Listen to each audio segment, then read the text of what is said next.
Nesse vídeo eu vou te dar uma dica por que as suas metas e seus objetivos no dia da prova somente devem ser usadas durante os seus treinamentos para aumentar sua motivação, para aumentar sua disciplina, te fazer treinar com mais vontade, mas no dia da prova você deve esquecê-las, você deve focar na execução da sua performance, na execução da sua prova. Esse vídeo é um oferecimento dos programas correntes mensais. Você pode escolher um programa equilibrado, iniciante ou com foco em uma das modalidades do triatlon enquanto faz manutenção das demais. Todos os treinos são flexíveis para 3 níveis: iniciante, intermediário e avançado. O acesso é via aplicativo, onde seus treinos estão detalhados em um calendário. Você tem acesso à caixa de mensagem com o treinador, pode exportar treino para o Garmin, demais smartwatches e rolos interativos. Você tem acesso a documentos na biblioteca e métricas de treino no longo prazo para monitorar seu progresso. O valor é a partir de R$ 49,00 mensais. Mais informações com vídeo explicativo pelo site ironguides.com.br. Olá, aqui é o Vinícius Santana, treinador de triatlo da Iron Guides. Lembrando que eu coloco um vídeo aqui no canal todas as quartas-feiras, 7h30 da manhã. E se você quiser aprender mais sobre triatlon, assine aqui o nosso canal. E você precisando de ajuda para estruturar seus treinos, entre em contato pelo nosso site ironguides.com.br, o link está aqui na descrição desse vídeo. A gente tem programas de treinamento de triatlon e de corrida de todas as distâncias, desde o sprint até o Ironman, e de todos os níveis, desde o iniciante até o atleta avançado. Mas então, por que você só deve utilizar os seus objetivos e suas metas como motivação durante a fase do treinamento, e por que você deve esquecer isso durante a prova? Primeiro, que é muito mais fácil você manter uma alta consistência nos seus treinos se você tiver um objetivo muito claro, seja por tempo, seja por colocação. Eu lembro que eu pessoalmente sempre quis me classificar para o Campeonato Mundial de Ironman como atleta profissional. Eu conquistei essa vaga como amador, não quis ir, inclusive arrependo dessa decisão, e depois eu fiquei, não, eu quero ir como profissional, eu quero ir como profissional,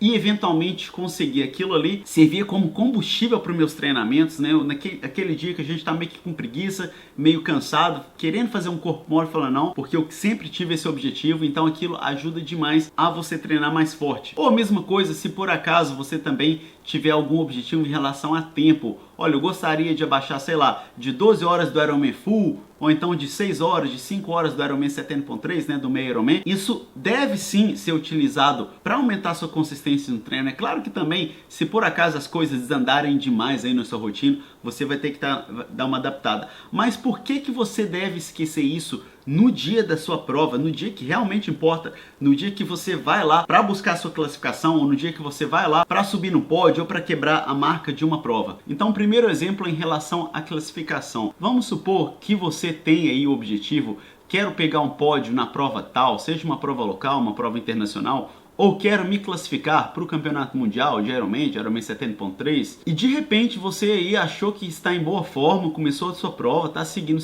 o seu plano de ritmo de prova, de pace e tudo mais, e ou pessoas que você conhece, que você sabe que são menos em forma, mais devagar que você, começam a te ultrapassar, ou então você simplesmente sente que muita gente está te ultrapassando e que você está tendo um dia ruim. A verdade, o que acontece nesse ponto? A grande maioria dos atletas, principalmente nas provas longas, saem forte demais. Então é muito normal você ser ultrapassado com muita frequência no início de cada modalidade, principalmente no início da natação, no início do ciclismo principalmente, e no início da corrida. Então quando eu estou acompanhando um atleta meu pelo Ironman Tracker, né, que é aquele aplicativo que a gente consegue ver a posição do atleta, eu fico satisfeito quando os meus atletas são ultrapassados ali na primeira parcial do ciclismo, porque eu sei que eles estão seguindo o ritmo de prova de segurar na primeira parcial, de segurar nos primeiros ali 10, 20 minutos do ciclismo. Então quando a posição deles cai, eu fico, beleza, ele está seguindo o ritmo de prova, e depois não dá outra, eles começam a recuperar ali, parcial por parcial, até o final. Eu lembro, inclusive, a primeira prova que eu fiz quando eu aposentei aqui na Tailândia foi uma prova de duatlon. A distância, acredito que era olímpica,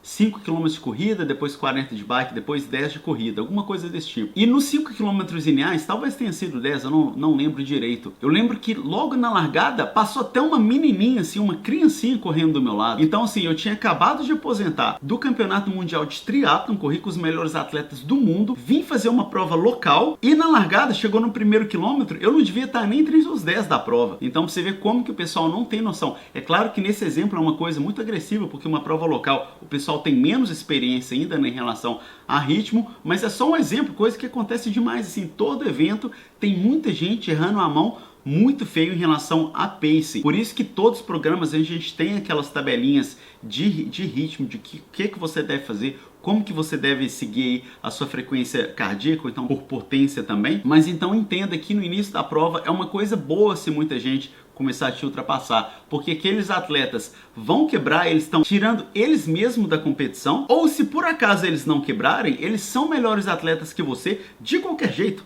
Vai que no caso aí a menininha seja aí a campeã mundial infantil, alguma coisa desse tipo, né? E ela deve correr lá seus 5 km para 16 minutos, 17 minutos, alguma coisa desse tipo. Então, nesse caso, ela seria um atleta, então não tem nada a se preocupar. O segundo exemplo é em relação a conquistar um determinado tempo na prova, seja um tempo por modalidade ou seja um tempo geral. Então, vamos pegar mais uma vez aí alguns exemplos. Eu tive agora alguns atletas competindo no Ironman da Nova Zelândia, 2 atletas, inclusive os 2 conquistaram vaga para o Mundial. E o que aconteceu nessa prova? A natação, o lago lá tem muito vento, então estava extremamente mexido. E o que acontece? Eu sempre procuro comparar os tempos dos profissionais, então antes de eu fazer a análise dos meus próprios atletas, eu olho o resultado dos profissionais e eu faço uma análise do tempo deles, porque os atletas profissionais estão sempre mais ou menos ali na performance, uma performance parecida de tempo, e eles têm muita experiência, muita estratégia e muita consistência no dia da competição. Então a gente pode esperar alguns números relativamente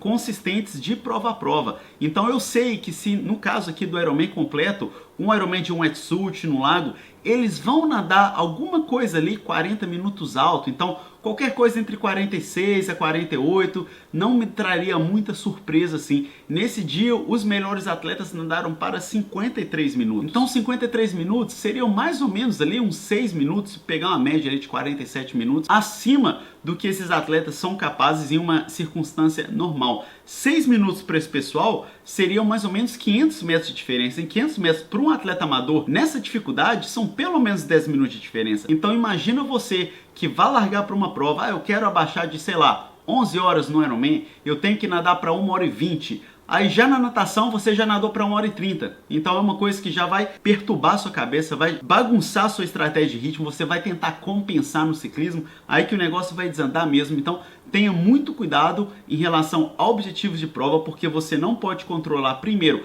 as condições da prova, no caso vento na natação ou no ciclismo, a questão do calor também. Eu moro aqui no Sudeste Asiático, então eu lembro que tem algumas provas que o campeão geral da prova fazem tempos ridículos em relação a ritmo, hein? Tempos muito lentos que qualquer atleta amador mais ou menos aí consegue fazer em uma prova em um ambiente frio. Eu lembro que teve um Ironman 70.3 no Vietnã e que o Craig Walton, que já foi 4 vezes, se não me engano, campeão mundial de Ironman 70.3, correu a meia maratona para 1h25. Eu tenho certeza que tem quem tá assistindo, tem gente assistindo esse vídeo aqui que consegue fazer essa performance. Só que no dia da prova também estava acima de 40 graus. Então assim, a gente tem que ter cuidado ao determinar esses objetivos de tempo e ignorar completamente as possíveis aí condições do dia da prova. Então esse foi o vídeo de hoje, pessoal. Se você gostou, por favor, dê uma curtida. Até a próxima e bons treinos.